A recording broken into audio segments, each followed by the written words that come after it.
And welcome into the Weekend Sports Kickoff. I'm Devin Albertson, joined today by Sean Eno, Max Moore, Trevor Mater, and Isaiah Swan, Northwest Missourian sports editor. And as you can see, it is Jersey Day here at X106. It's going to be our last TV show of the semester. So we want to send Max and Sean out with a bang here on TV with our Jersey Days. So are you guys actually for sure graduating? I get my comm law paper back on Tuesday, and then I have the final, and that's it. So is that a yes? Maybe. It's a yeah. Devin's got the right answer. So Sean might be back next semester, but how about you, Max? Okay, so I've done the math, and depending on what I get on the paper, we've been crunching the numbers. We crunch the numbers, and between 325 points between this next paper that I just turned in and the 225-point final, I just need 106 to get the bare minimum passing grade. I think you can do it. You hear that, Northwest? We're doing the bare minimum here in Northwest. No. Not to say that I'm just going to do the bare minimum. I'm just saying, worst case scenario, if I get like an 80 or 90 on this rewrite or on this paper, you only need to get 10 points on the test. I could essentially just fill out a couple, C all the way, and scratch that. We always strive for the stars, Jasinski. Exactly. And so worst case scenario, I get a D and I still graduate, but we're still shooting for that C at least, because at this point, getting that B is not real. I would have to get 100% on the final, and anybody that's ever taken a Fred Lamer class just knows that's impossible. It's just impossible. If you want an A performance to go last night, Justin Pitts, the Northwest Missouri State men's team, defeat Northeastern State 99-56. And Isaiah, just talking about Justin Pitts last night, what was he? 10 for 12 from the three-point line, 35 points, 8 assists. He was phenomenal last night. Just kind of talk about Justin Pitts from last night. Yeah, actually 10 of 13, just to critique you. But also, I wanted to give you a shout-out. Good transition. Thank you. I love the grading skill. I'd give him an A2. No, I just think... I think we talk about Justin Pitts, but really what I saw was the entire team. It was a culmination of everything going right for Northwest. It started with Chrissy Boo-Endow. It started with him scoring an 8-2 run on his own. He had all 8 points, 2 threes, and a layup, and so they're up 8-2 really quick with him. And then it just kind of helped everything out. They started giving the ball to the transfer, Joey Wittis, and he found his shot there out on the left wing, and he started making a lot of shots, and that set up Pitts to make his shot. And, I think Northeastern State, probably not the best team that Northwest will face this year, but at the same time, I think it's looked at as a Justin Pitts night, and it was. Pitts had one of his greater performances, in a while, but I don't know why I said that, because it's every single game he puts on something special.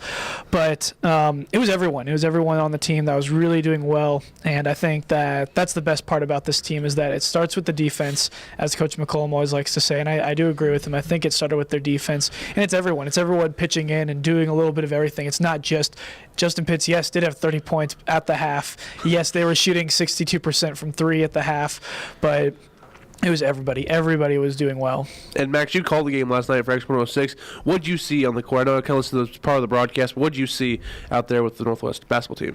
Well, early in the week, last week I should say, after the game against Washburn, Coach McCollum spoke to me after the game and said, our just defensive mentality wasn't there. We weren't aggressive. We weren't like what we were last year. And he said, it's going to take a few games for us to find that defensive mentality. And he said, you know what? We found it a little bit against Missouri Valley. Yep. But then they went up to Northeastern, or played Northeastern, and their defense was unbelievable. Granted, Northeastern State isn't the cream of the crop, but you could tell they were playing close, tight defense. They were being aggressive. They were moving around. They were shuffling their feet. They looked like they were just an overall better team than they were the past few weeks. And then when you add a guy like Joey Wittis into that mix, where he can shoot the ball, he can dribble, he can pass, this team's better than it was last year. I'll put it out there right now and just say it's a lot better than last year. I think one thing, I went to both games last night, but the thing that kicked off the men's game was to start off from their defensive end. They made Northeastern State run out the clock and get the what's the word I'm looking for? Shot clock violation? Yeah. Shot clock violation. Yeah, shot clock violation, and everybody was pumped up. You could see and hear Xavier Kurth. You could see Coach just pumped up. That's the kind of defense that they want to play, and to start off that way, I didn't know that they were going to, end up the way it went, but it was like, okay. I think something else with Joey Wittes, Max, he can post up. He's 6'7". Different dimensions of the offense. That's Brett Doherty's size. So he can post up. And so you got a guy that can not only shoot the three ball at consistently and efficiently, he can go down and post up as well. That's a matchup nightmare. Very few can do it here in the Division II. Well, and I think going back to what Max said about this team being better than it was last year, I think one of the things that makes it better than it was last year is the improvement of guys like Brett Doherty and Xavier Kurth. In the small sample size that we've seen, those guys have both seemed to have made leaps and bounds of improvement from last year, especially Brett Doherty. I'm very cautious to say that this team's better than last year's. There are a lot of pieces from last year that are on this year's team, and I think the talent, if you were to tell me that the talent, they have more talent, I think Coach McCollum would agree. I think if you were to ask Coach McCollum today in his office, do you have more talent than last year? I think he'd agree. I just don't know if they've got the team going down. Now, Xavier Kurth's energy has been huge. I think that's the energy guy that they've needed. They need someone to run the energy bus. I was actually in one of the grad assistant offices last night, and I saw a book titled Energy Bus. I just thought of Mosby, but you also think of Kurth. He's the guy that's going to do that, and that was one of the key pieces in last year's run, was someone that could, cause a little extra boost whenever they aren't all locked in defensively. And like you said, Max, we saw that defense last night. I don't know if I can say that this team is. We can talk about it maybe again, but I can't say that this team's better than last year's yet. My reasoning behind it was, one, you have a more experienced Justin Pitts, and even if you keep Pitts at the same level as what he was last year, then you have I just blanked. You have Brett Doherty, who got better, who added a little bit more to his game. Not a whole lot better, but Chrissy Buendow got a heck of a lot better. He's able to actually shoot now in a contested way and in an open three. Joey Wittes basically takes over for Zach Schneider, who now we got a guy that can play real tough defense. Not to say Zach wasn't good on the defensive side, but even Coach McCollum said last year, Zach's not the most athletic guy. He said it in a press conference. And back to what you said, Wittes can post up too, which we didn't. I'm not saying Schneider couldn't. We just didn't see a ton of Schneider posting up. Well, he only had three 2-point field goals all year. 4. Yeah, so we didn't see that very much at all. Yeah. So I think overall, and with Kurth, I think they have 5 guys on the floor that are better than the 5 guys that they had on the floor last year. And obviously it's to be determined. And I think Endow's better this year than he was last year. You said it earlier. He's just so much more comfortable in the offense now. He gives you a little more freedom of movement this year to take it off the dribble more. And his shot's falling at a lot higher rate this year than it was last year, especially from the outside. So he's been a guy. He still plays great defense on the other side of the floor too. So I think it's Endow. He's stepped into his game just another level to kind of make up maybe for some of the offensive production they had from Woods and Snyder last year. Him and Wittes have really done a nice job just kind of covering some of those losses up and even expanding on it with different roles. And at this level of basketball, all these teams are really talented, and all these teams have players.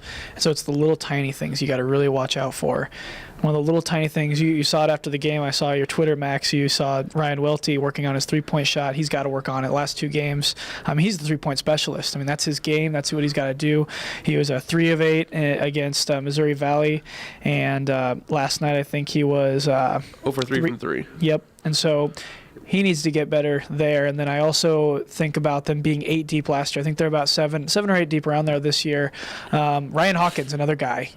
That's a guy that's not just a bench filler. You have to rely on him. He's a role player. And he's going to have to come in and play some decent minutes. Double-double last night. Yeah, and that's just a lot to ask of a freshman. That's just a lot. We'll see as the year continues on to see if these guys can continue to up their game, because it does have to continue to get better. They haven't reached their peak, even though it feels like just everything went right last night. After the game, Coach McCollum just called it ridiculous. He just said it was ridiculous. I think it was. Yeah, it was. If you want to say ridiculous, Pitts' line last night, 11 for 15 from the field, 10 of 13 from 3, 3 of 4 from the free throw line. He had 35 points, 8 assists, 4 rebounds, 3 steals, no turnovers, and no fouls. So that's about as well as you can play. especially from a 5'10" guy that lists on the roster. That's incredibly efficient. That's just in 29 minutes of action too. So this guy he's just so good. I mean, that's the reason they're up 63-25 at halftime. Playing good defense and shots are falling the other end. You're going to beat up on a not so good Northeastern State team, but still a Division II team who's 3-4 in the year now. They're not just someone you can just roll over usually like this. They played Northwest tough in the past, maybe not last year, but the years before that, they always played Northwest tough. So to see Northwest come out there against a team that's really different from last year's team, so a lot of transfers coming in, so they played really well, I think, against Northeastern State, and they're a fun team to watch. That's just the thing. They play good defense. I know the offense mainly runs through Pitts, but other guys can score when they're asked to. So this is just a fun team to watch. We'll have a fun year this year going over break too, going into the next semester with this basketball team. Well, and you know what's interesting, and I really, when you look at it, Justin Pitts last year had those moments where they went undefeated, right? But they had those moments where they go, or almost went undefeated. Yep. Basically went undefeated. Anyway, they had moments where Pitts, at times where they get in close matchups, Pitts wasn't on. But now you have Endow, who took over the game against Washburn, yep. And now you kind of have Pitts in a dangerous role where he doesn't have to score.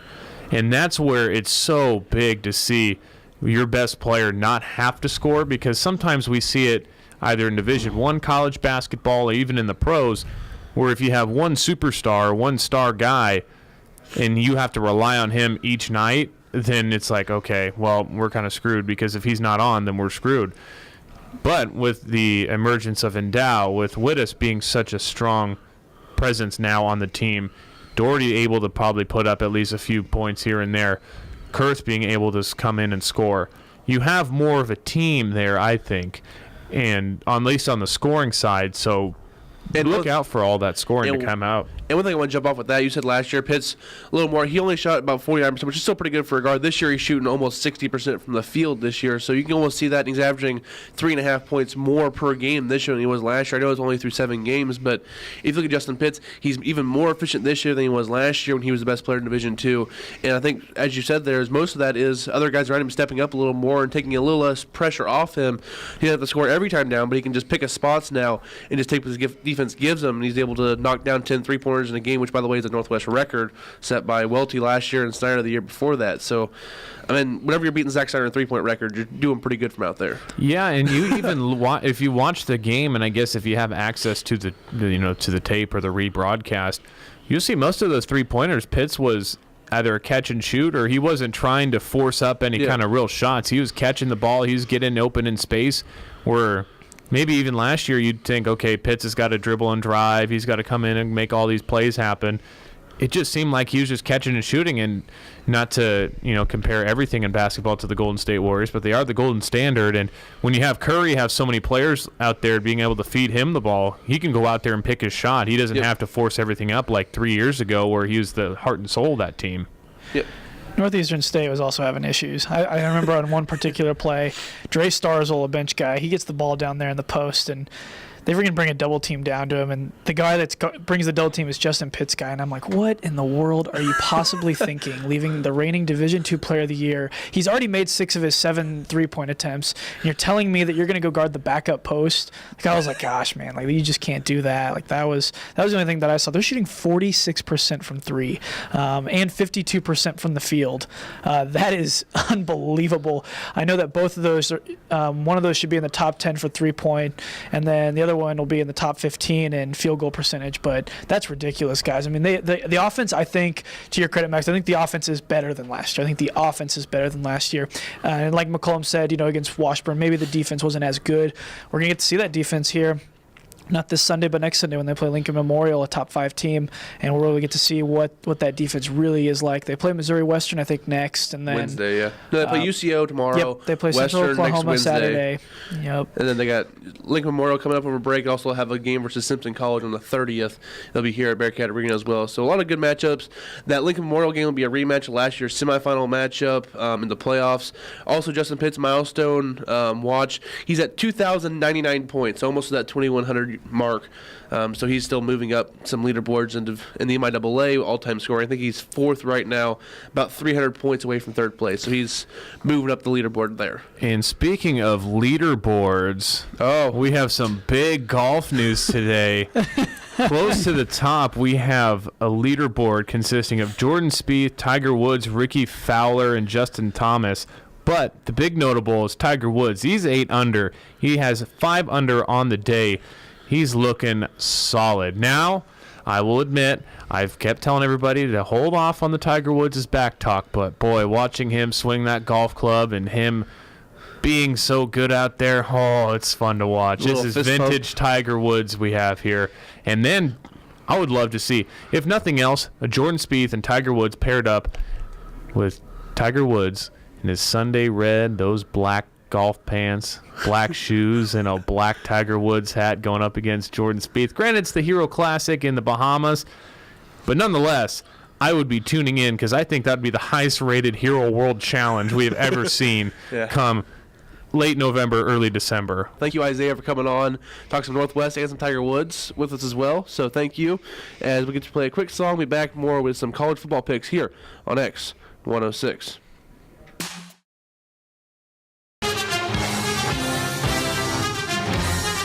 As we are back here on the Weekend Sports Kickoff, thank you to Isaiah Swan for coming on the show just a minute ago, talking about some Bearcat sports. I'm Devin Albertson, joined by Trevor Mater, Max Moore, and Sean Nino. Today is Jersey Day. We didn't do this in the first segment. We'll kind of go around and say what everybody's wearing. Trevor, what do you got on? I am representing Doug McDermott, also known as Dougie McBuckets. It's only fitting that I represent a guy from Iowa. What about you, Max? I'm wearing one-time unanimous MVP, back-to-back MVP, 2-time NBA Finals winner, overall fantastic human being, Steph Curry. He's a pretty good human. And I think Devin just... Are we stop recording? I think we're recording now. I don't know what's going on with this thing. But okay, I thought he was stop recording my part where I talked about Steph Curry being great. Anyway, he is great. Steph Curry, the 2016 Christmas jersey. So, I felt like it's the holidays, Yeah, it's the holidays. True. It works. And you know what that means. What about you, Sean? Christmas vacation. Today I'm wearing a Kansas Paul Pierce jersey. Big Kansas fan. Paul Pierce was one of the first players that I remember hearing about when I was growing up, just because, not a lot to do in Kansas City during the winter, and the Chiefs really aren't that great. And, well, you got a bunch of college teams. Yeah, that was probably before the big time Chiefs in 2003. Yeah, I was 97, 98. Oof. Yeah, oof. And so, one of the first players, and I decided I needed a Kansas jersey. Post-Montana, pre-green. Oof, that's some rough years there. Elvis Grbac, Steve Bono, Warren Moon. 44-year-old Warren Moon, too. 35-year-old Warren Moon would have been great, but 45-year-old Warren Moon, not so great. Like the dark side of the moon. Exactly. Nice one. And I'm wearing Jimmer Fredette from BYU, so I give him some credit. We got 2 great college players and 2 great NBA players. Steph was also a great college player. He was, but he's a better NBA player than he was a college player. And let's not forget Joseph Andrews over there rocking the Travis Kelce jersey. Probably going to get a 15-yard unsportsmanlike conduct penalty. Don't throw your flag at the show. What is he going to do? Don't throw your towel at the show. Hey, I'll say you may be surprised on the amount of 15-yard penalties one person could how somebody could get one. We had our Tucker Peavy, our equipment manager, got a 15-yarder against Pitt State 2 years ago. I was at that game. That was I like it. Effort. It was wild. I bet Coach Doro was really happy about that one. I cannot repeat what was said on the sideline, but it was quite the experience, especially when we're right in front of the Pitt State bench. It was fun stuff. So what we got for tonight? First college football game. Of the weekend. The Pac-12 championship game, 7:00 kickoff on Central Time Zone. Number 12 Stanford versus number 10 USC over at Levi's Stadium in Santa Clara. 7 p.m. tonight, ESPN. USC is a 3.5-point favorite. I know Joseph. He's taking USC, as is Ryan, who's not here today. What about you, Trevor? I'm going to take USC as well. What people, I think, forget is those 2 losses they had early in the season, their offensive line was pretty dinged up, and it kind of led to some problems for Sam Darnold. They got things clicking now. They're playing better. I'm going to take the Trojans. Max? Yeah, when I always love the Pac-12 title game. The Pac-12 is always fun. I'm going to go USC in this one, though. I think USC is playing a lot better. They're playing in Santa Clara. So not too far away from Stanford Stadium. Granted, Stanford doesn't really get a good fan base either way. And but it's Friday. It's 5 p.m. on the West Coast for kickoff. yeah, so That's awful. There's not going to be a lot of people there. I mean, they'll get a lot of USC fans because it's USC. I think they're taping off the top section. Yep. I think I read that Tarping too. it off. Because I mean, it's another topic for another day. But Stanford does not get a good fan base. But yeah, I'm taking Stanford in this one. I think they're just going to ground and pounce USC into the dirt there down in Santa Clara. What about you, Sean? Well, my pick for this game is USC, but I saw a fun stat that came out from ESPN Stats and Info. USC won earlier in September 42-24.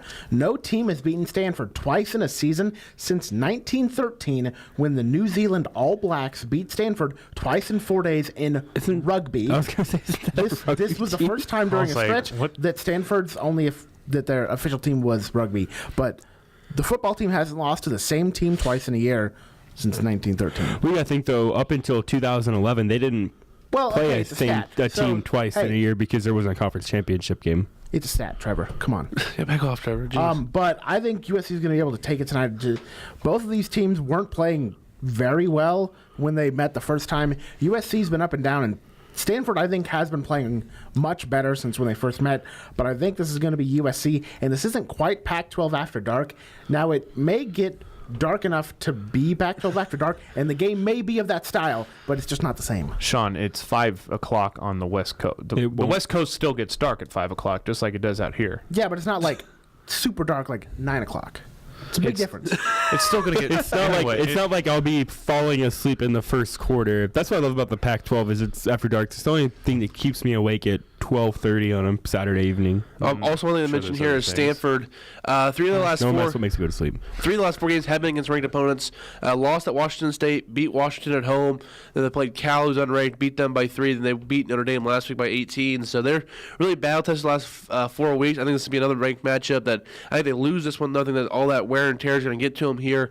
While USC, their last 4 games since losing to Notre Dame were at Arizona State versus Arizona when they were ranked, at Colorado versus UCLA, winning all those games. I think USC comes out here and gets a win, finished the year 11-2, and kind of the forgotten child when it comes to the college football playoff this year. I know they lost to Notre Dame pretty bad, and they lost up at Washington State, but honestly, if you look at their resume, you look at Ohio State, who got beat by Iowa badly, and then they lost Oklahoma at home. Is that really that much of a difference from their resumes? Well, and you make the argument that USC might actually have a better resume than an Alabama because of the wins they'll have had. They'll have beaten Stanford twice. What's Bama's best win? But I guess we'll get into that later. We'll just forget about the West Coast. It doesn't matter. Yeah. For this. So we'll go to the Big 12 now. 11:30 a.m. on Fox on Saturday. Number 11 TCU versus number 3 Oklahoma. Oklahoma's a touchdown favorite in this one. Ryan and Joe agree on this one too. They're both taking Oklahoma. What about you, Sean? I'm also going to take Oklahoma. They're playing really good right now. TCU they haven't impressed me for some of the games they've had. They've already gotten smacked by Oklahoma once, and Baker's angry, and I think he's going out for the Heisman, and I think he's going to try and get this game so they can be in the playoff. We don't need to. Oh man, if half of my picks are wrong, then we're going to have a really fun next Tuesday. That's all I'm saying. Sunday, yeah, they do it Sunday. Plus the bowl games come out. It's going to be a happy Sunday. Happy Sunday. What about you, Max? I'm taking Oklahoma. I think right now Baker Mayfield's playing the best football that anybody is in the country. He's going to win the Heisman, in my opinion. I think he peaked at the right time, unlike Saquon Barkley, who peaked early in September and November, where you can't win the Heisman in those months, or in October, I should say. So I think I'm going to take Baker Mayfield and the Oklahoma Boomer Sooners. Trevor? I'm going to go with Oklahoma as well. TCU plays really good defensively, and we thought that'd be a problem the last time they played. It wasn't.